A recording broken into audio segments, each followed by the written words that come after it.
many bags would you like for your gallon-sized KY lubricant?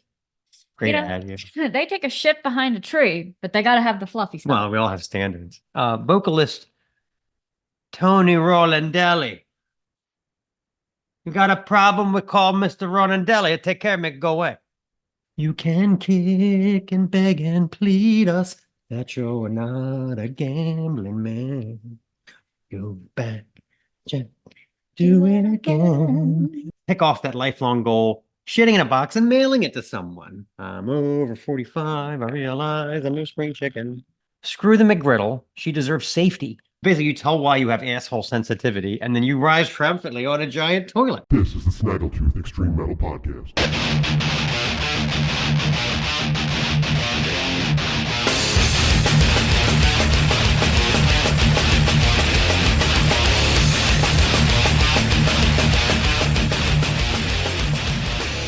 I always hated the song Home for the Holidays. What? I don't know. It's kind of a dumb song. But the highlight of that dumb song is when he proclaims, gee, the traffic is terrific. But always this time of year, when people are driving as crazy as we saw this morning, that phrase pops to my head every time. It's got kind of a Vegas-y vibe about it, that song. It does. Gee, the traffic is terrific. Tip your waitresses. Yeah.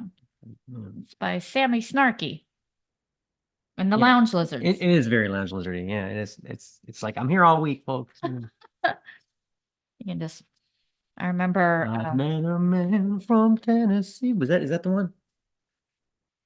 Yeah. He was headed for Pennsylvania and some good old pumpkin pie. Good old pumpkin pie. Yeah. You could really jazz that one up. And we were just trying to run this morning, and people were just doing wild turns in the middle of the street.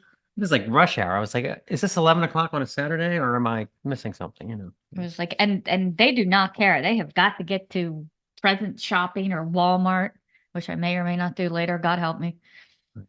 A couple said they were from Baltimore, recording Snaggletooth Decay. So yeah, crazy cheesy song. Cheesy song. All right, we love it. We love the cheese. So this is going to demonstrate what a boring person I am. But trash pickup to me is more important than Christmas. It's very much like Christmas morning. Every time you're like, they took it.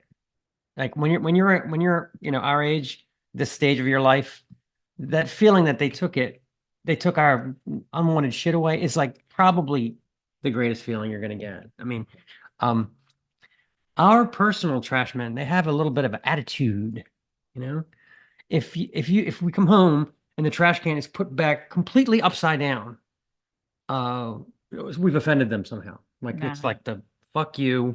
It's like if they do this to you, that's like a thumbs down. That's like a fuck you, yeah. And we never know. What did we do? What do we do? So I think sometimes they don't like the levels of cat litter in ours. I don't know. You'll never know because they're long gone. But yeah, our trash men come at like 5:30 in the morning. Well, before I forget, this week's sponsor is Damn Your In-Laws Soda. So check them out. Good stuff. Yeah, I hear that phrase several times this Christmas season, Another thing that the trash men like to do that I can't figure out is the unexplained empty can launch, where instead of just setting the can down, they chuck it 47 yards and you have to go to your neighbor's yard and look for it.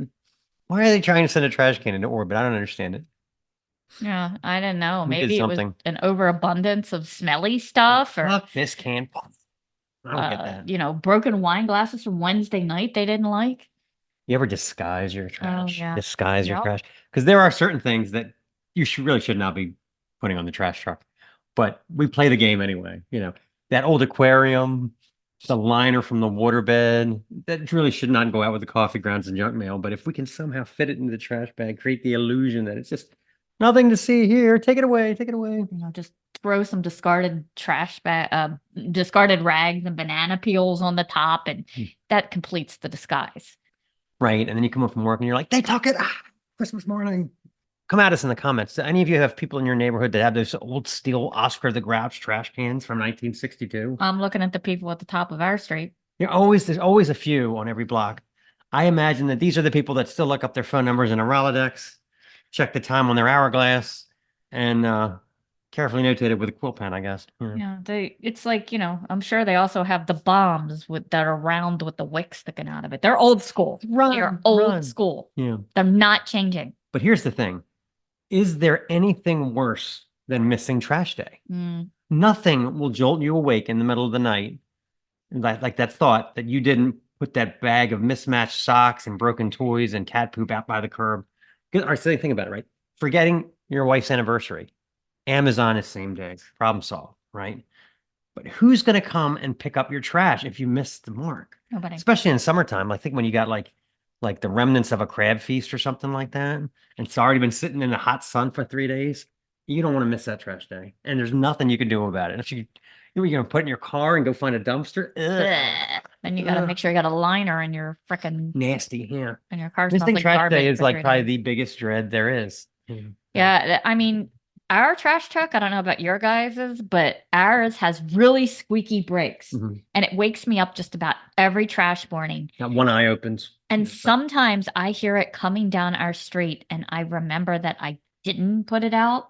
So I just throw on yoga pants and run out. And, I'm pretty sure, although I was trying not to make eye contact as I ran the trash can to the curb, definitely pulling it with one hand and holding up the busted elastic of my pants with the other. I'm pretty sure that I heard snickering. I've had to chase them. Like I've come running out just as they finished our house. And I'm like, you forgot this one, guys. Trying to suck up a little bit here. Luckily, they were feeling generous that day. Anyway. Yeah, so if you better find an unattended dumpster if they are gone. It's rough. Yeah. So, do you remember the commercial? It was this woman and she was working at a toll booth with her bright orange safety vest on. Yeah. And you knew it was fake because she's actually like smiling like she enjoyed her job. You'll never see Right. that at a toll booth, right? So this man comes up to her, gives her a McDonald's bag. Oh, it was her husband bringing her breakfast. Da da da da da. Now think about that. If he really loved her, he wouldn't have her working in a fucking toll booth, choking on exhaust fumes with 18-wheelers hurtling toward her at 80 miles an hour all day long. Screw the McGriddle. She deserves safety. I guess I'm just a hopeless romantic. Yeah, and he brings her fast food, not like Outback takeout. I mean, honestly, I think this could be considered, given already her diminished lung capacity due to the car fumes, attempted murder. I wonder how they met. Like, I wonder if she was on his daily commute and he would chat her up, and then he's like, "Oh shit, there's a car behind me. I'll come back." And then he would get off the exit and come back and pay $26 in tolls just to keep talking to her. I mean, try a singles bar. It's a lot easier, Oh shit, there's a car behind me. I'll be back. Anyway, how about here another commercial that I just who came up with the commercial for Colon Guard? The singing box. The singing box of shit. Yeah, because we all want to pick off that lifelong goal, shitting in a box and mailing it to someone. I'm over 45. I realize I'm no spring chicken. It's on my bucket list to shit in a box and mail it. This is a really good one. That must be one of the dirty jobs. The people who have to open the boxes. Yeah. Imagine like you come into work and you just got like a huge stack of them. It's just like, like a wall of shit. Yeah, it's like I got to deal with this fucking shit. How much do I get paid? Literally. How about the commercial where the Ford F-150 or whatever the fuck the truck is, showing off its massive towing capacity, pulling the space shuttle? Are we really supposed to believe that this is necessary? Christ, Jarrett and I were going to get over to the gun range later today, but it looks like we got to help out those eggheads at NASA again. You'd think those pencil necks could stop screwing around with O-rings and maybe check the fuel gauge once in a while, Right. Yeah, when that thing's run out of gas, I don't think anything's pulling it. And are grizzly bears really the best spokesperson / connoisseurs of toilet paper? If we're concerned about chafing, by all means, let's see what the Bernstein Bears think of the single ply. Great ad. Yeah. They take a shit behind a tree, but they got to have the fluffy stuff. Well, we all have standards. Yeah. Yeah. Of course, Cottonelle's new ad campaign blows them out of the water. It is the Muhammad Ali of poor taste. Tales from down there is what they say. I don't want that at all. Yeah. So basically, you tell why you have asshole sensitivity, and then you rise triumphantly on a giant toilet. I'd rather have Tales from the Crypt any day. I was thinking of this one. My down there is as cold and clammy as the autopsies I perform all day. 0 flies on Cottonelle. Yeah. Or like my dry eye people. They were like, I have dry eye. Okay, great. Well, doctor, we'll see you soon. Yeah, dry down there too. Yeah, we don't Okay, wanna know. TMI. We don't want to know. I Remember doctor. the old Samsonite commercial with the elephant standing on the suitcase? Mhm. I'm thinking this campaign was aimed at circus employees and zookeepers, which is a curious cross section of the luggage buying populace, I would say, you know. Maybe. Or it could just be you got a big heifer for a wife, you know. I always like the one with the apes in the baggage. Once your luggage disappeared into the baggage area, and they would just be back there throwing it around. Speaking of apes, how about that Career Builder commercial where the bosses are monkeys and they're partying in the corporate office, and that schmuck goes in there and says, "Sales aren't down, they're up," and he has to turn the chart around. I kept waiting for the commercial to take an odd, dark turn when the monkey eats his face off. That'll teach you to come into the executive conference room, Jenkins. You know, Maybe he needs to be stoned to death with bundles of unripe bananas unripe bananas just hurled. would be. Zip. Let's talk about our feature interview. Our feature interview this week is with none other than Erik Olsen, guitarist and vocalist for the Portland doom band Lord Dying. We have a great chat with Erik about the concepts between the last couple Lord Dying records, the lineup changes, and his favorite W.A.S.P albums. Plus, there's a round of blaspheming monikers, so stay tuned for that. All right, let's kick it off. This is from 2019's Lord Dying album, Mysterium Tremendum. This is Envy the End. Okay, let's talk about Patreon. The site is patreon.com/Snaggletooth Podcasts.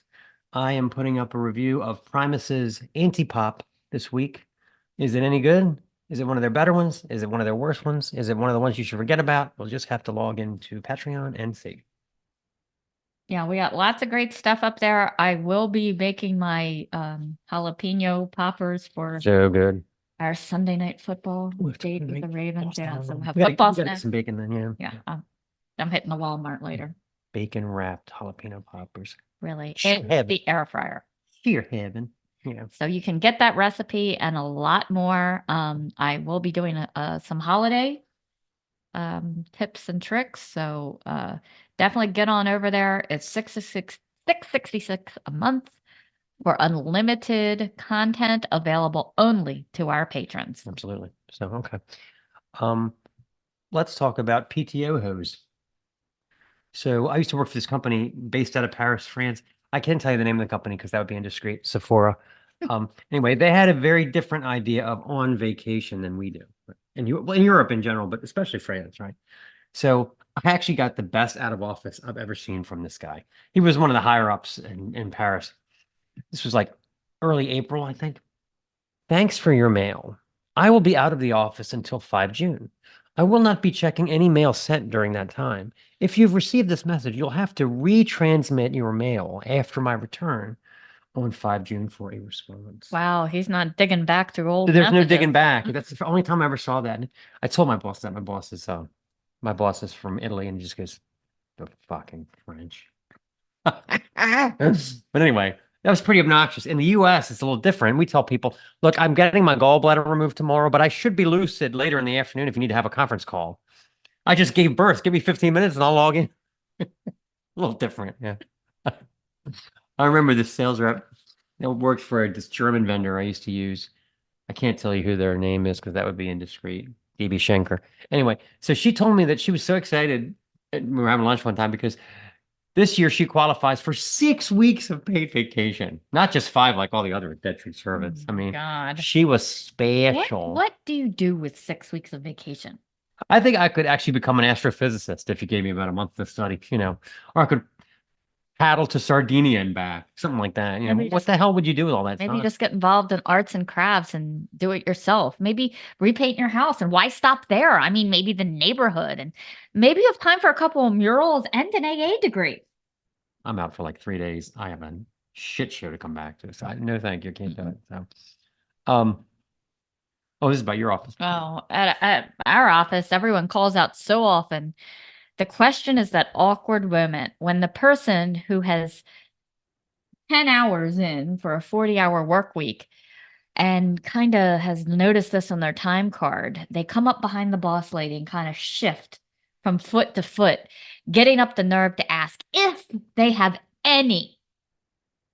So she has to look it up and she says, yes, you have 2.5 hours. And they always take them greedily like a hungry, hungry hippo.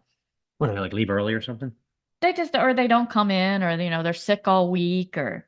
Anyway, speaking about like, being on vacation and working and stuff, I remember I took they had this really cool event. You should check it out. It's called Surfers Healing, and it's organized. It's a charitable thing.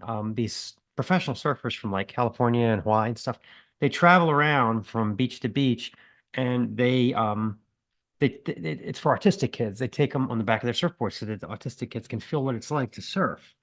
It's a really cool idea. My daughter loved it, right? I would just be cheering for her. And every time my wife would look away, I'd be on my phone going, that driver has to go around the back entrance. Oh, I got to go by. God. Like, I never really was able to fully detach.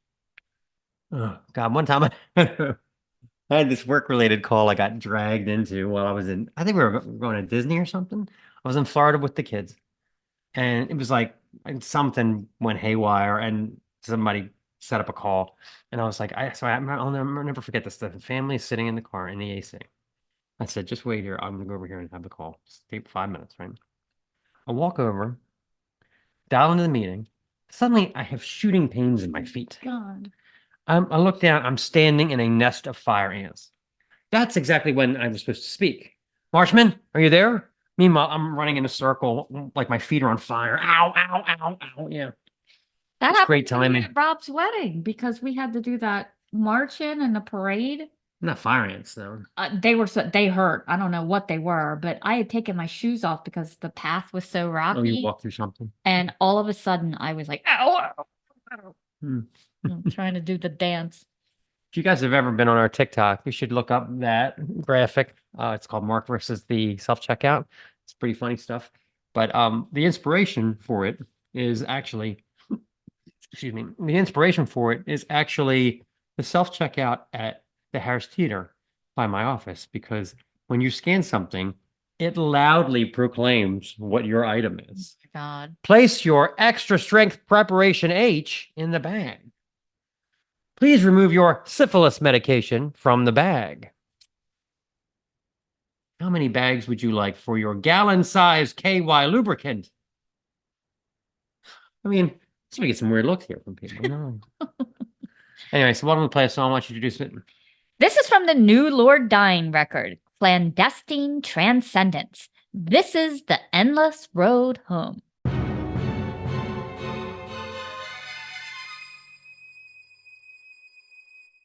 Okay, let's talk about Stacey's ad, which I don't know what it is. Coffee AM. Okay, there we go. I knew it all along. So there's this great little company in Georgia. When you order your coffee from them, they will roast it and vacuum pack it that day and FedEx it out to you. So we just got some. They have some lovely flavors. It's always good this time of year. They do have gift packs. I always get some for, who doesn't drink coffee? Very few. But you can get this coffee that they will roast especially for you. They'll even put your name on the bag. There's flavored, there's Hey, fair I saw your trade. coffee's here. There's micro lot. Wake up, jackass. They Some actually have teas and coffee paraphernalia too. So get over to Coffee AM, check out the goods. There's literally pages of flavors if you're into flavored coffee. So check them out. Our link will save you off your first order. And it is a rewards program. So the more you buy from them, you can trade in your points for free coffee. Who doesn't want free coffee? Nope. Okay, we are bringing back a feature that, by popular demand, that we had stopped doing for a while. It's called Wax of Contrition. And this week I am going to be more technical difficulties. Apparently we were listening to Steely Dan last night. You can kick and beg and plead us that you're not a gambling man. Go back, Jack, do it again. We'll spin it round and round. I always pictured like Carlos Santana like finishes up his set and Bernie from Glen Burnie goes up to him and says, "Hey man, you didn't play Do It Again." And he's like, "That's so Steely Dan, jackass. That's not my song. Get off my stage." Yeah, the best song that Santana Very ever wrote. miraculous. That's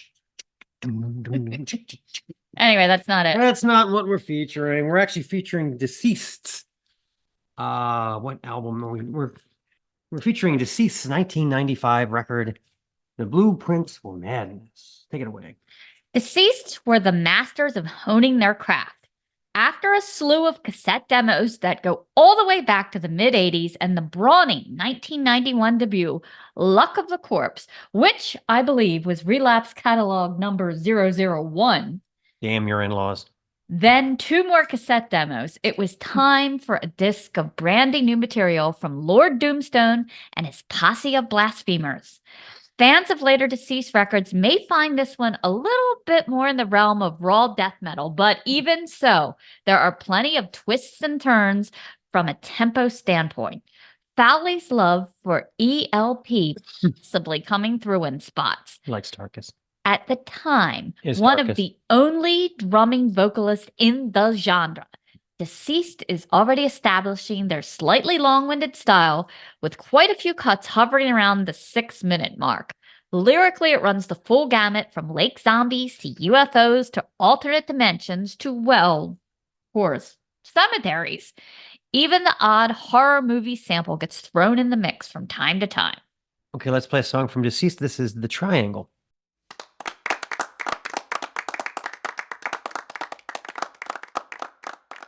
Okay, continuing our Wax of Contrition, Deceased. By the way, there's a award-winning interview with King Foley on this show. If you go back a few weeks, we have a splendid chat with him, and we talk a lot about Cyclone Brutal Destruction. Anyway, on this album, the drums are clattery and chaotic, but they sound marvelous, as obviously the King had been improving his percussive chops, and his maniacal wolfs and shrieks are growing in power too. Into the Bizarre is a definite standout, shooting out of the gates with slow, wrought iron riffs that seesaws between ludicrous speed and slow lurch, spewing lyrics that sound born of a bad acid trip.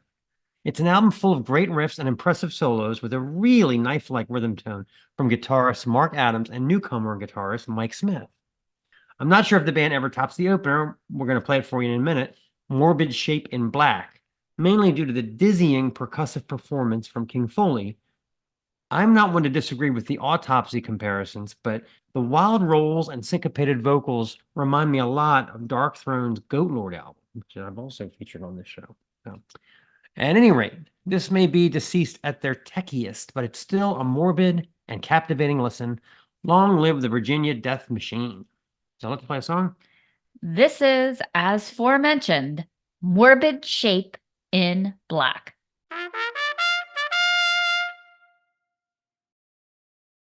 Okay, let's introduce the interview. Should we tell them? Yeah. So we actually did this interview twice. Yeah.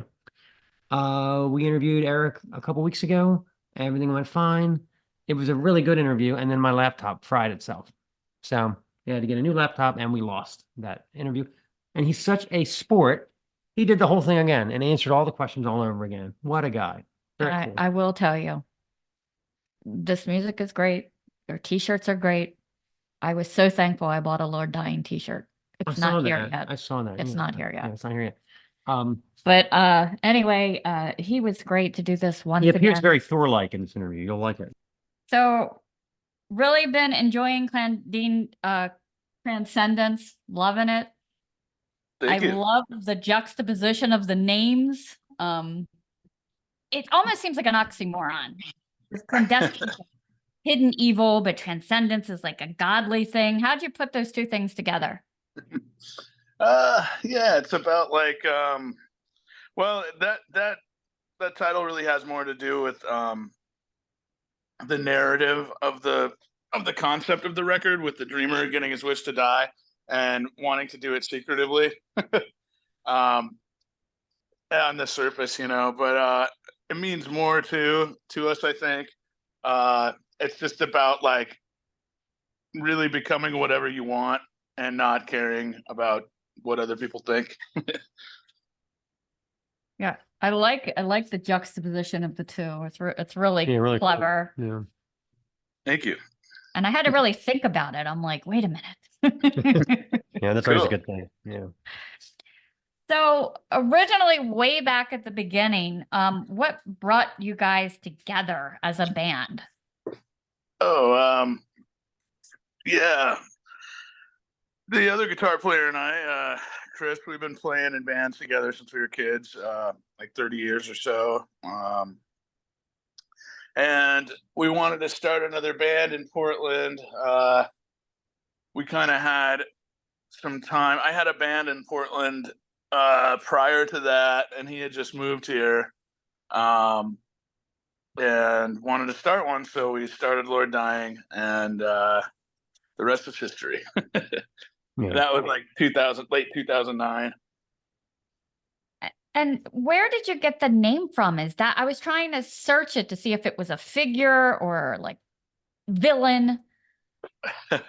No, it's something. It basically just means the end of religion to us, and it's a name. It's a name that we've had for a long time that we wanted to use with the right band, and we've always loved it, and we're happy to use it with this one. And it still works.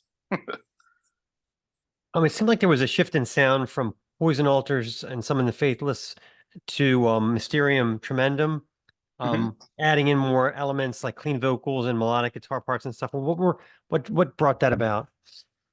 Yeah, the Mysterium Tremendum, a lot of it had to do with the way that we changed the way we do our songwriting. The whole process was different with demoing everything and dealing with death in the family. We wanted to do a concept record about death and dealing with death, and which stemmed into making it into a trilogy.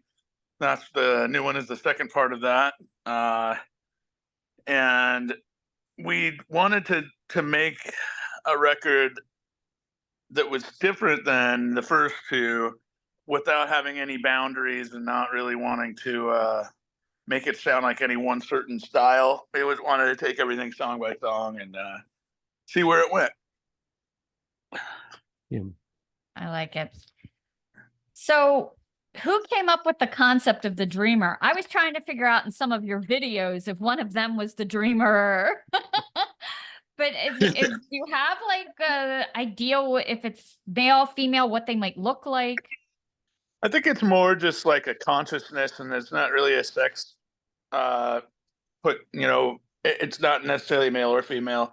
But we don't have like any mascot of it or anything, like Eddie for Iron Maiden. We don't have that, but it would be cool maybe. But like I think that like in an essence, the character in the Endless Road Home video is sort of like the dreamer, especially with the way that it changes and it doesn't really represent the same thing, and it shows that everything is cyclical. So I think that Lorenzo nailed that. Yeah, that was a really great. It was neat to watch, like, moving, like the stepping, and you kind of got the real feel, and then all this apocalyptic imagery. So that was really cool. Yeah, really cool. So was it planned when you were writing Mysterious Tremendum that the dreamer would get his wish in Clandestine Transcendence, or was that something decided on later? Well, really, the dreamer gets his wish at the end of Mysterium Tremendum with the last song, which is instrumental actually. But and then so Clandestine Transcendence is everything that happens beyond death. Gotcha. Wow. So your bassist and your drummer, they joined right after the last album was made, right? So this is their Right. first time recording with you, right? Yeah, Yeah. the first record. Interesting. So that's just the way the timing went, I guess, or Yeah, and it's the first record we've done since I joined the band. So, and they joined, right after Mysterium Tremendum came out. I guess maybe 4 or 5 months after it came out. So we had completed a big US tour, and we had a European tour, a headline tour booked, and they joined right before that and did the European tour with us. Oh, so that's cool. So they had already been on the road with you a bunch of times before they went in the studio with you. That's cool. Yeah. Yeah. Yeah, we did another tour too after that with Black Label Society and Obituary, and that was a great tour, but it got cut short because of COVID. Yeah. Don't even say it. So much of it, is about the dreamer and getting his wish and dying. I don't know. Have you ever seen the series 6 Feet Under? I have, yeah, I like that show. He had never watched it. We actually recently finished up watching we watched the whole series. It's on some streaming device or something. But I think that really punctuates, the strangeness of death and what we do with it in this country. For Like sure. I think it's, it's almost weird with the having to look at the body and, I always have to walk up and go 1 Mississippi, 2 Mississippi. Okay, this is long enough. How long do I have to stare at this? Right. Or everyone always has to say how good the corpse looks. Right, yeah. Yeah, it's pretty bizarre. I can't imagine growing up in like an embalmer's house like that, but I'm sure it gives you a very interesting take on death. That was a badass hearse she drove, though. That was Yeah, pretty for cool. sure. I'd love to pull up in that. Yeah, that's cool. That'd be a good tour van for you guys. What do you think? Yeah, roomy. Yeah. Somebody in Portland drives a hearse that's part of the metal scene, and they got custom plates on it that says "See you soon." Oh, that's awesome. Yeah, I like it. Yeah. Yeah, I really like how you kind of experimented with some clean passages, and now you got Alyssa, so you can add some female vocals. In adding the softer, it seems like the harder and the heavier got even heavier. Was that done on purpose? Yeah, definitely.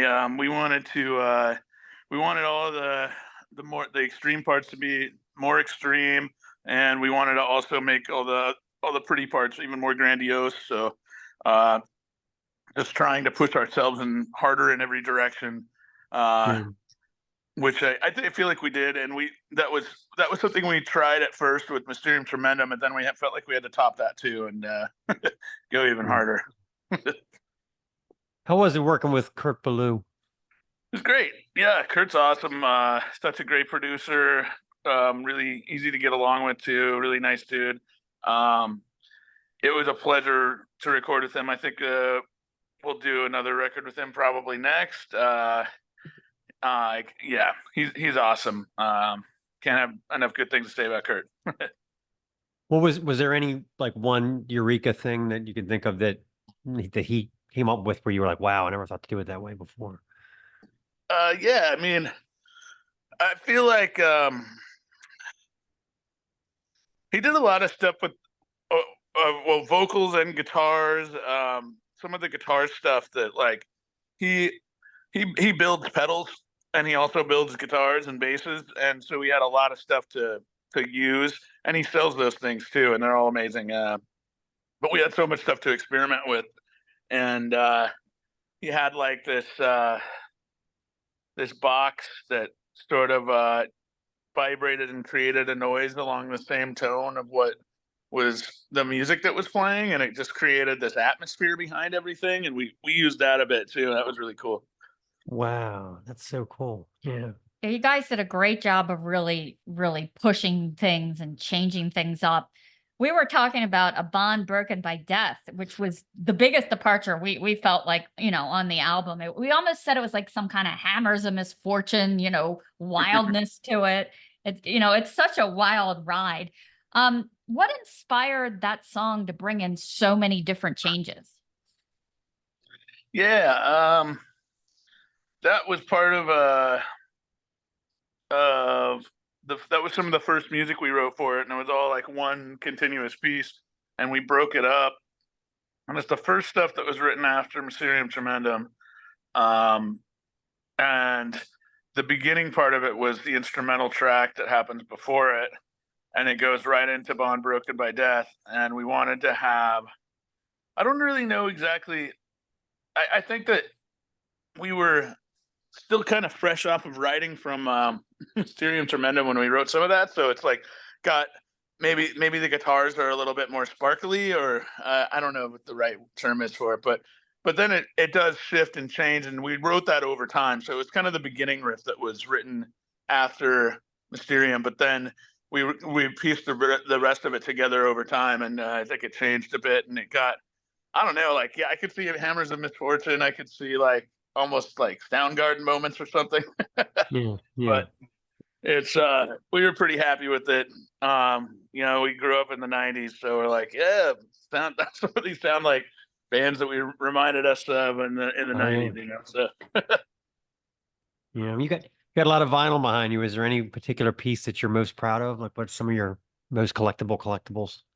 I don't know. I got a lot of like a lot of extreme metal records. I've got a lot of like first pressings of different different records. I don't know like what would be my most prized record, but yeah, I buy a lot of vinyl over the years and keep it pretty much right there. Yeah. Every once in a while, I want to go back and buy like on vinyl, like the early 2000s Enslaved, and that was when they didn't have it, and it's just like, really, it's hard to believe that for like, was it like 8 years, the record companies were like, oh, fuck the vinyl, Yeah, I have a problem with like ever since I used to, like do crate digging and go to record stores all the time, but like I feel lazy, but now that Discogs is around, it's like literally anywhere in the world you're gonna find that one pressing that, like it could be the first pressing or whatever, and it's like, Right. I love buying those because it's like, I feel, especially if it's like a seminal record, I feel like it's a piece of history, and when you get that, I try to imagine what it was like to open that, like when it was new, for like being a kid hearing it for the first time, and and that's exactly the copy, that like somebody did that with, and pretty cool. But yeah, I think it's the first Grand Funk album, like the CD, like you could barely hear the bass, and the bass is so important in their music. So I went and bought the original first pressing of the vinyl, and it turns out that has no bass. So whoever did the remaster did the best they could. And I was like, fuck, I thought I would found the solution. Wow, it's like But, Injustice for All, huh? Like Injustice for All, exactly. Wow. Yeah, I remember I couldn't even get like COC Wise Blood was not pressed on vinyl until recently, and I was like, that is an album that is so worthy of being on vinyl. My God, Right? Yeah. Yeah, It's weird going back through like discographies and seeing that, especially underground stuff. They'll be like, one release was CD only. Like, what? Right. Why did they do that? It all made sense to somebody, I guess. I've seen cassette only. I'm like, really? That's what we have? Yeah. Cassette? Well, that's even a little bit more collectible, I guess. Yeah, I like to buy in tapes. I don't have a working tape player at the moment. But yeah. I think they're cool though. But I was trying to find like a tape deck to add to my my stereo, and there was like, I thought it'd be cheap, but not at all. Like anywhere I could find like even a used one was like fairly expensive. It's like, for a tape player, probably gonna break. Yeah. Where there was no more Radio Shack. Yeah. So. So it's funny that we keep coming back to Portland for this type of music, and it's like, it seems like such an interconnected community. And I didn't realize till we were talking to Shane from Great Falls that their drummer used to be with you. Lord Dying, like, oh my God. Yeah, Nick, yeah, he plays in another band called Gatheist too. That's really great. They've been doing that for a long time. Yeah, he's a fantastic drummer. Great dude. Yeah, really good. So do you think the climate there contributes to all this great metal? Yeah, I'd say so. I mean, there's nothing to do unless you want to be wet and cold for most of the year, so it gives you a lot of opportunity to write riffs. We would also say the same thing about some Scandinavian countries. We think we're onto a theory there. I think isn't it the same latitude like Norway and the Northwest? I think I read that. I think it's probably closer to England. We have pretty similar weather. Oh, yeah, that's what it was. Right. And rainy. And the weather's shitty over there too. Yeah. They're a little farther north. So like maybe north of Vancouver, BC, might be a little closer to like Oslo and Yeah. Stockholm. Or But, yeah. Sasquatch. Yeah. Mhm. Yeah, I saw you. There was a lot of flooding and stuff out that way just because of all the rain recently. it was crazy. Yeah, I drive for a living, and it was gnarly, especially early in the morning before sunlight. A lot of standing water and people driving like idiots. So yeah, it was interesting. Do you drive 18-wheeler or? No, I drive for Lyft. Oh, for Lyft. Okay, gotcha. Yeah. Yeah, I was gonna say, yeah, I know those trucks don't exactly stop on a dime, so No. yeah. He's in logistics, so he's well versed. I deal with trucking all the time, so. Oh, okay, right on. So, are you ready to play the game Blaspheming Monikers? Sure, yeah. Let's do it. Okay, we'll take a shot. Okay. All right, here we go. One of these is fake. The other 4 are real. So, 1, Twilight of Christ. 2, Twilight Glimmer. 3, Twilight Prophecy. 4, Twilight Fauna. And 5, Saturn Twilight. So which Twilight do you think is fake? Ooh, it's hard to say. Twilight Glimmer? No, they're death metal from Colombia. And they have 5 Ah. albums. Yeah. All Twilight right. Glimmer. That doesn't sound like Colombian death metal to me. That Glimmer doesn't sound like it should be death metal at all. sounds like they might sound like Sarcophago or something, but they definitely don't sound, that's not a good name for that type of music. All right, so that leaves Twilight of Christ, Saturn Twilight, Twilight Prophecy, and Twilight Fauna. Oh, maybe man, I could see all those being bands, to be honest. Yeah. Twilight, let's go with Twilight Christ. They're Polish black metal, I but actually they kind of only have like 2 that. demos. Yeah, they're real though. So yeah. I thought that All right, one let's was get one- too good to be real, so I guess I was wrong. But All right, one more. Try one more. okay. Wow. Twilight Fauna. Now they're from Tennessee and they have 9 albums, black metal. Wow. So they've been around for a while. The one I made up was Twilight Prophecy. So Okay. Yeah. Yeah, I could see that being a name. yeah, it sounds like a Fates Warning kind of thing, So I know of black metal bands, actually, a couple of bands, one called Twilight and one called Fauna. So that's funny that there's also Mhm. names. Yeah, we saw Wolves in the Throne Room. Oh, And yeah.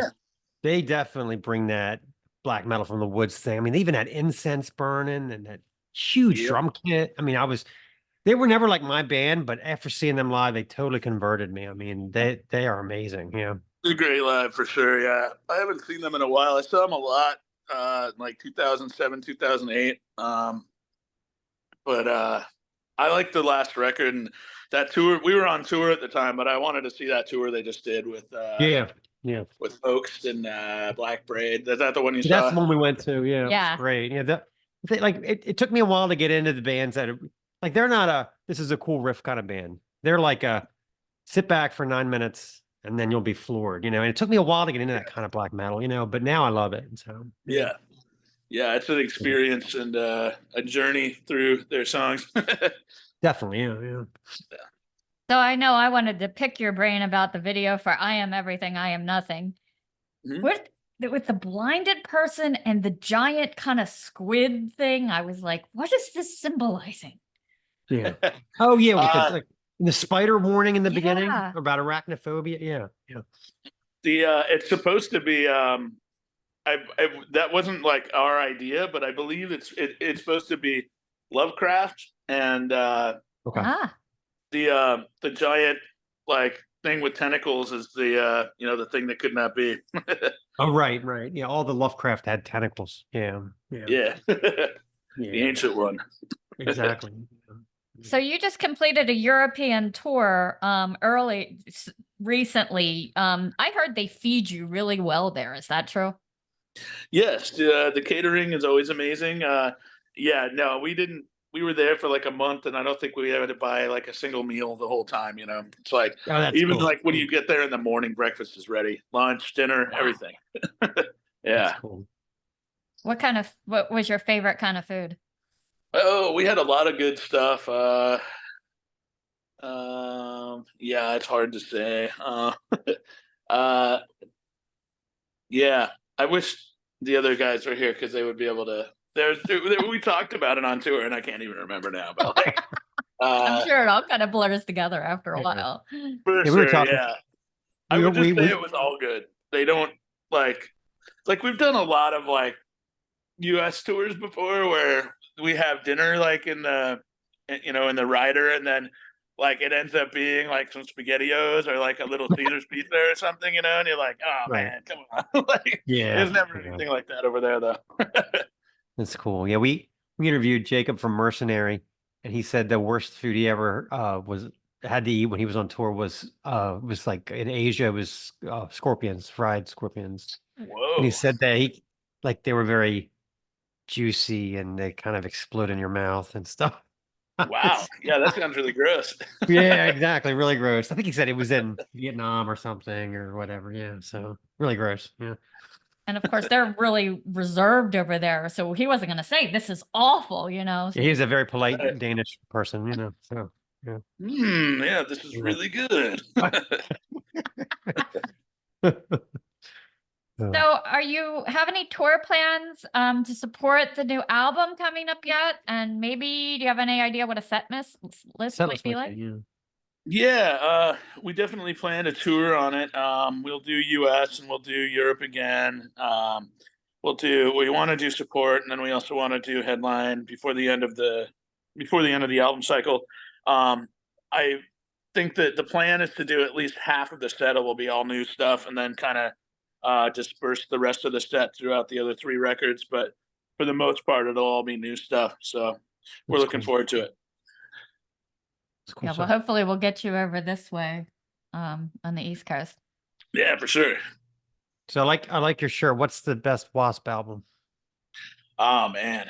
Well, it's the first 2 for sure. The first one is the best one. It You know, is, it's but interesting that the only reason I hesitate is because Wild Child's not on it, and that song that is rules. such a that's like the perfect rock and roll song. I mean, like It is. like Bon Jovi like heard that song and was like, fuck, Yeah. can't top that. It's perfect. Yeah. But the thing is, like, I thought that like back in the day when I was so hardcore and the first album was so, the meat and the torture and the S&M shit. And then Last Command was like, okay, Blind in Texas. Yeah. It's a little more sing-songy. The guy that produced, actually, I looked it up. Mike Varney from Shrapnel produced the first album. And Okay. the second album is produced from the guy who did Metal Health, Quiet Riot. So that kind of explains it a little bit. Yeah. Like, because I needed to know what happened. Yeah. No, it's that's interesting. I wonder how much different that would have been. Yeah, I love the first record. I think overall, obviously, the first record's a better record, but Wild Child's such a great song. It really is. And then what's that? The one, the live album that's fake. What's it?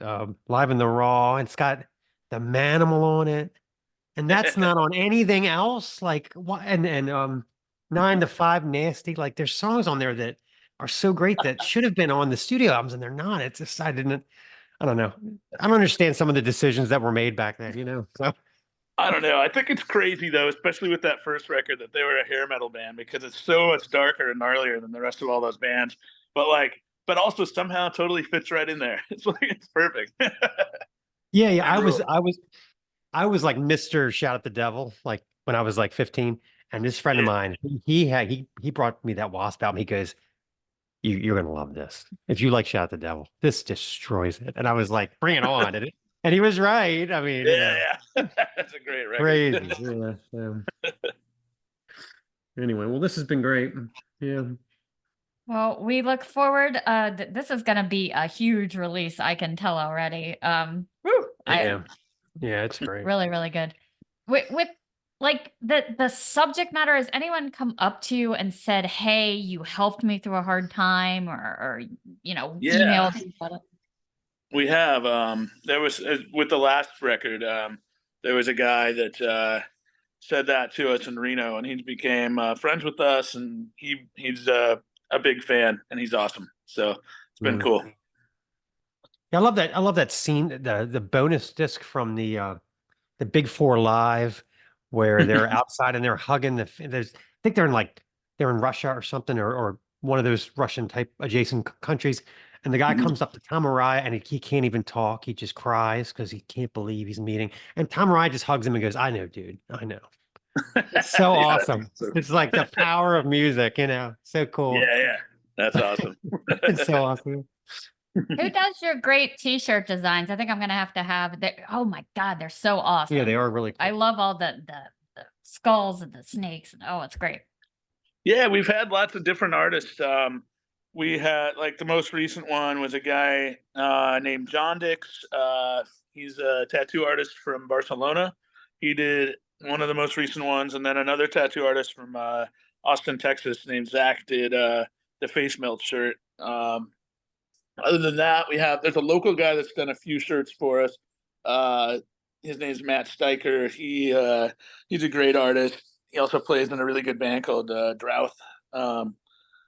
He did the several shirts for us. The Wolf one and the one with the Grim Reaper in space. I like that one. Yeah, that's cool. Yeah. Yeah, and like we kind of just let it up to him on that, and he just comes up with awesome stuff every time he does one for us. So we'll have to do another one for sure. A lot of your stuff reminds me of High on Fire. Did you ever get to meet Matt Pike from High on Fire? Yeah, we know very well. Actually, our bass player used to be married to Matt Pike. Oh my God! Well, there, it doesn't get any better than that. And our guitar player plays in Matt Pike's solo project. Oh, that's great. That's great. Yeah. I the first time I saw High on Fire was at the Otta Bar in Baltimore, and he got on stage and he had like a black eye, and he never explained why he had a black eye, and I just was like, "This band rules." Yeah, of course. I can see that for sure. Exactly. And, yeah. And you don't have to question Matt.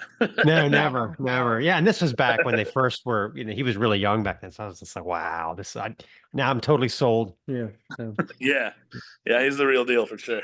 Yeah. And we got to catch them at Hell in the Harbor. Oh my God. And they still were great. That was just last year. Yeah. Yeah, they're still So kicking we'd ass. love to get you guys out for something like that. Yeah, if you guys come out to Baltimore, we'll definitely be there. Yeah. So right on. Yeah, I'm sure we'll do that in 2024 at some point. if you have a choice between the Metro and Baltimore Soundstage, do the Metro because they have cheaper beer. Oh yeah, right You'll on. get a better turnout. So for sure. It's good to know. all right. Well, great then. Well, thanks again for doing this. The sounds of decay!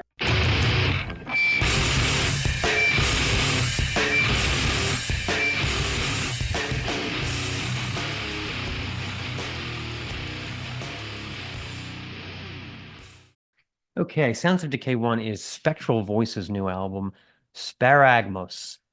After teasing us with splits and singles for several years, the Denver-based doom death alchemist known as Spectral Voice will unleash their follow-up to 2017's massive Eroded Corridors of Unbeing this February 2024.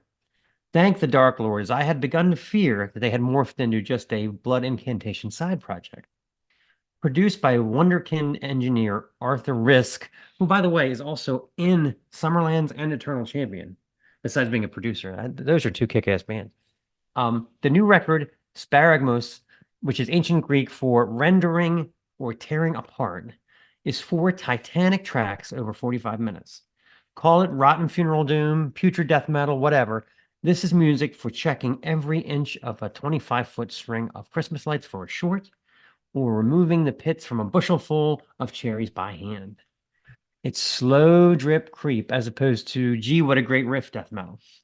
Fabulously unhurried, weird and windy. It takes its time to get into your marrow and effectively makes those early Cathedral records sound like a string of wind chimes. These songs are epic hymns begging for the dark nothingness of death, vast and monstrous in a Lovecraftian sort of way. No choruses, and you never know when the band is going to explode with intensity or wander around in the caverns for 4 minutes. Drummer vocalist Eli Wendler leans heavily on wolves, a la John McEntee, slyly weaving in some clean vocals for effect, as well as a black metal cemetery rasp For example, a couple minutes into Death Knell Rings into Eternity, they still bring all the sideways lurchiness, ugliness of Finnish death-like demigod, but laced with reverby clean guitar segments ringing out into the void, sounding great against Wendler's double bass buildups. A few surprises I will leave up to you to find out. Is that a trumpet halfway through Red Feasts?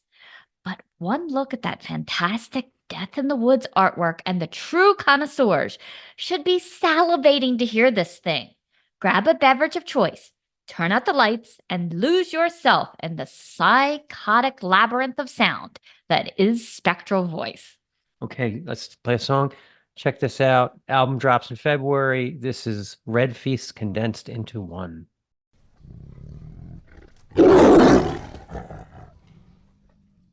Sounds of Decay 2. Chained to the bottom of the ocean. Consumed by the vitriol of life.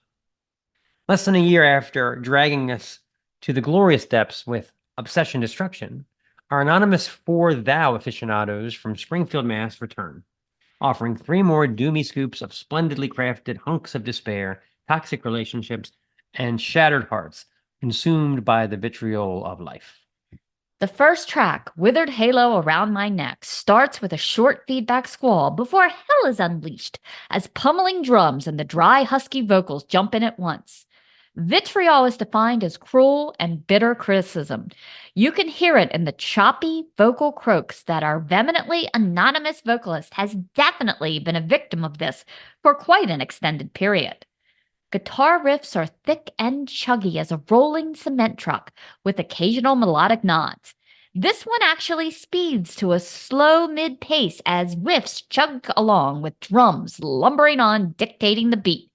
I can see the slow-motion mosh pit churning in my head. Paradise Mercifully Drowned kicks off with a flatline sounding squall that made our cat flatten her ears against her head. True story. It achieves a most satisfying grind soon enough. Stifled cymbals crashing in stately fashion. The vocals lament in that raspy disdain.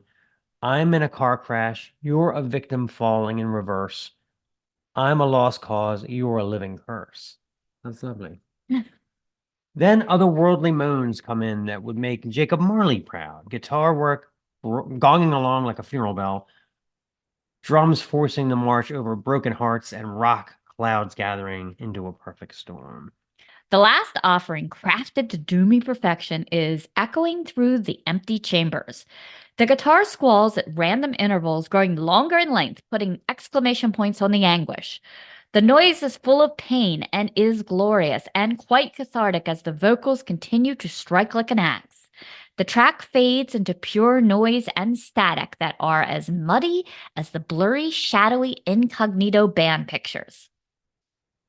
Underwater is a perfect way to think of this band's grinding, potent laments. Things move differently underwater. Sounds are distorted, and images are shadowed, and they capture it all perfectly. Again, satisfying the doom itch, sending the listener into obligatory head nods. Heavy is the ocean. Just a quick aside. We had a musician this week that asked, do we write the reviews or just read them? And I can't tell you what band it was from because that would be indiscreet. J.O. Day. But anyway. Yes, we write all this shit. Everything that you see on the show is written by Mark and Stace. So what would I be reading? I guess we don't read other people's reviews. I guess there are other podcasts where they read somebody else's reviews. I think it's kind Possibly. No. of a silly question. Anyway, let's play a song. This is Withered Halo Around My Neck.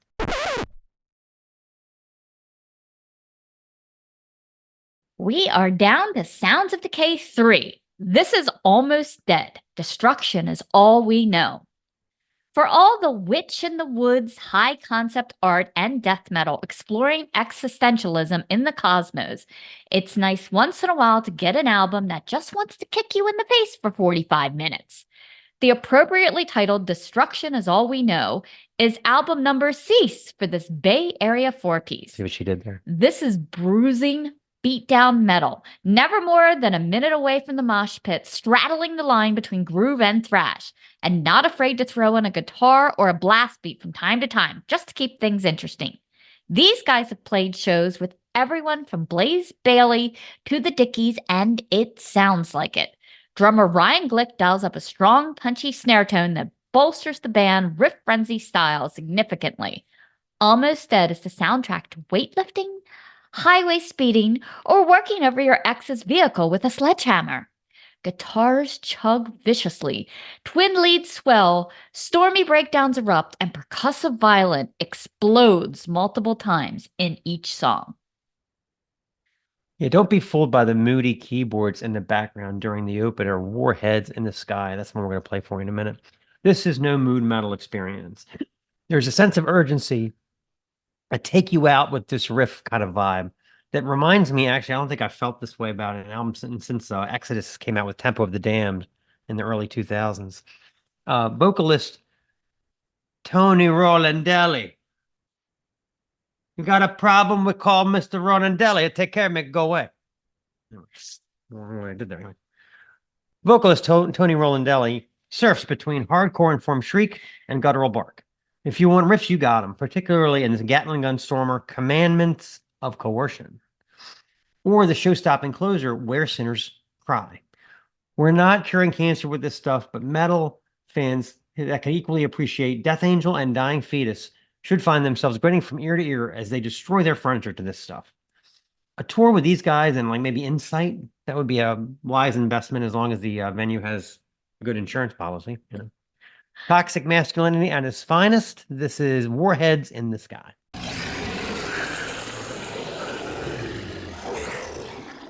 Whew, you made it through that one. Sure. Woo! The Lord Dying episode will finally air. Again, many thanks to Erik. He's Put up quite with a it twice. trooper. Most people can't get through with us once. So, you know. And just remember, damn your relatives, soda. Yeah. No, damn your in-laws. We talked about Christmas craziness. Mhm. PTO, The garbage truck stuff is just going to slide. reverse Christmas. Yep, reverse Christmas. Garbage truck jokes, people.